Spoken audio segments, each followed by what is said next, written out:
Hi guys, welcome to my channel. For today's video, gagawa po tayo ng tinola na kakaiba. So let's go guys. Panoorin nyo po kung paano ang paggagawa ng kakaibang tinola. So yan po ang normal po na panggisa. So luya, bawang, yan po, saka sibuyas.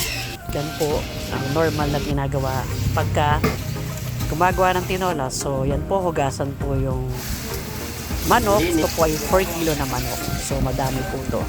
So yan po, magpapainit po tayo. So yan, unahin po natin ang luya pagka po tayo ay magigisa. So yan po yung papaya. Nire-ready na po natin yung mga gamit. So habang ginigisa yung luya, bawang, at saka po yung sibuyas, yan po.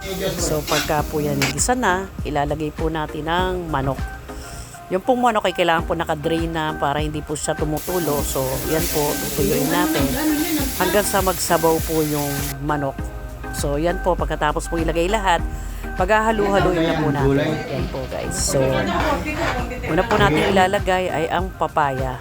Yung pong dilaw sa gitna. So para po iikot at lalagyan po ng paminta. So ikot po natin kasama po yung laman. Yan, halu-haluin. Yan. Para po kumatas yung papaya. Kasi po ito manamis-namis. O yan po. Habang pinakukulaan po yung papaya, yan na po. Hintayin po natin kumatas. Yan, hahaluing mabuti. Yan. Yung pong sili na kulay green na yan po, puputol-putulin. Ilalagay po natin yan. Para po pampaanghang, mas masarap. So habang hinugasan po natin yung sili, yan po, hahalu-haluin po natin yan. Yan, para po, kasi ito po yung tansyahan lang. Hindi po natin ito masyadong lalagyan ng mga kung anong oras o timpla, yan po. So, i-try po lang natin sa pamamagitan po ng pagtikim natin. O yan, lalagyan po natin ng tubig. Yan, tapos yan, pakukuluan po natin yan. Pagka pakukulo na at makatas na, yan po, titimplahan po natin, karaniwang timpla po niyan. Lalagyan naman po natin ng patis. Yan po. So, ibubukod po namin yung papaya na dilaw kasi ito po yung magkakatas kasi ang purpose po nito ay para hindi masyadong malabog. Kasi may isa pa po tayong ilalagay na papaya na green. Yan po. So, yan po, habang po pinakukuluan yan at palalamputin yan, yung pong papaya na hinog, yung pong hinog ayan, gugupitin natin para po yan ay madurog ng madurog para po makamix yung po, para po manood po yung manamis-namis. O yan po, paghahalu-haluin na po natin para po makumulo.